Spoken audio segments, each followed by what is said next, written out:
Thanks everyone for joining. Could make a brief opening statement. Yeah, we've got no individual toughness, and every time we play all these teams, they're all senior-laden teams that got guys that are disciplined, that play for a purpose, they play for winning, they don't play for individual stats. We don't have the individual toughness, discipline, whatever word you want to find, which they're all my responsibilities to create.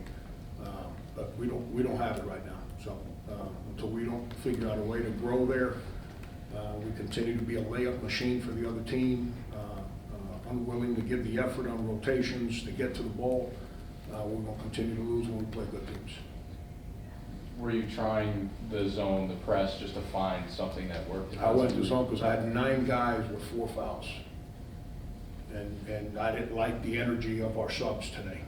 You know, we're you know, those are the guys that play. The 2 guys that are not playing right now are 2 of our most high energy guys, and we don't have that right now. So other guys are getting opportunities, and you know, they were in deep foul trouble, so I had to shorten, you know, it was a 3-4 point game or something like that. So I was trying to shrink the game to have a chance to win at the end, but obviously we don't have the will to match their guy number 3.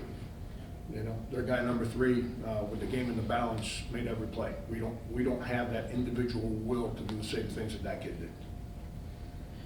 Coach, Jaden Jingay, Marquis Worthy, both having career nights in scoring. How were they a huge help down the stretch, especially with getting baskets and trying to help out with the defensive stand? Yeah, those 2 guys play with energy, but complete lack of discipline defensively by both guys. Their energy is good. I enjoy coaching those guys. They're good dudes. They're both sophomores. Maybe they can grow up and become who number 3 is, and the guard, I can't remember his number, number 4 or whatever it may be. Maybe they can become that if I can keep them for 4 years. But right now, you know, all the raw stuff is fun, and stats are nice. That's good for fantasy sports, irrelevant for winning and losing. And right now, we don't have anybody on our team that has the willingness to be disciplined, to play through the difficulty that it takes to win. We don't have that right now. Turning them. Oh, go ahead. You mentioned ball screen defense a lot this year. It's pathetic. It's embarrassing. It's embarrassing. And my old fat ass can guard a ball screen better than our centers. It's embarrassing. Just turning them over 21 times, and you also shot 13 more field goals than them. That's usually a recipe to win the game. I guess just in your eyes, what went wrong? Was it the free throw shooting as well? How about making a shot? Yeah. About making free throws? About making wide open shots? How about making layups rather than shoot cute finger rolls? I mean, I wish number 3 would shoot cute finger rolls for them. Maybe we'd have a chance to get him to miss. You know, we're more concerned with videos and being cute than we are with winning games. Winning games is hard. Winning games is not an easy task. And when you play teams like them, they've got guys that have been together for 4 years and are committed to what they do, you know, which, you know, it's kind of, I mean, I'm not here to play the what you call it, the could have been game, but when we were all able to keep our players the way Central Connecticut did and Lowell did, you become that.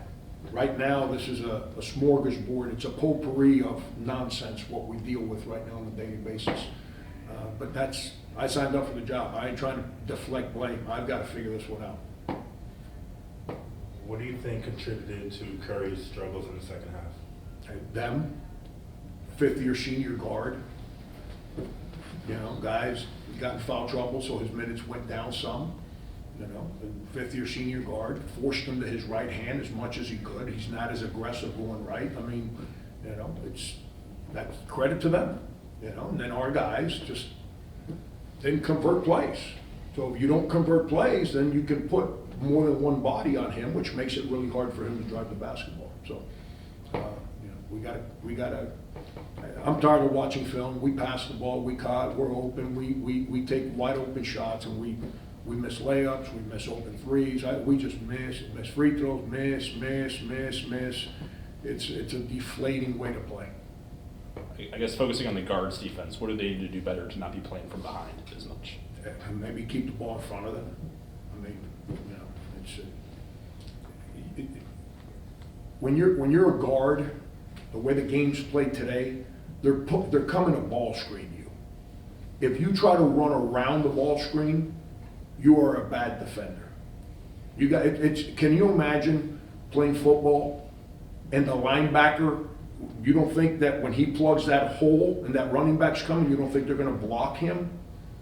Yeah. Well, if that linebacker dives or gets out of the way, that running back is gone. That's a problem. That same thing's getting screened. You got to take on the play and be tough enough to deal with it. Not give in, not reach, not gamble, not foul, not run behind the ball. Anytime you're behind the ball, it's a bad play. Anytime you foul 40 feet away from the basket, it's a bad play. And right now, we have a lot of bad plays. And until we don't own that individual responsibility to fix it, nothing's going to be any good. Have you tried to say anything to Rasul just to try to help? I could care less. How about impacting the game without making a shot? How about having a stat other than missed threes? How about having an assist? How about getting a defensive rebound? How about having a steal? How about shooting 2 free throws? Like, how about doing something other than just shoot? How about energy? There was a time there where late, when they popped it from 4 to 10, he had back-to-back rotations that were his plays that he just jogs on his rotations. How about acting like they're senior and making that rotation? And, you know, now you impact the game because it's about winning. It's not about your stats. It's not about individuality. He's too old for me to be worried about that kind of stuff with him when I've got a team full of sophomores and first-year guys. Coach, 12 missed free throws on the day. How much did that really impact down the stretch, especially when you did get the game a little closer there in the second half? It impacted in the first half. We had a chance to build a lead, and all we did was clunk free throws, clunk free throws, clunk free throws. It was deflating. So then our spirit, because we don't have that collective energy right now, we've got a lot of phony energy. So every time we missed more than 1 or 2 free throws, which in the first half it was a joke, like how many free throws we missed, we stopped defending. And you play a team like them where you got to play, they're seniors, so you got to play every play. As soon as you hang your head for 2 plays, they make you pay for both plays.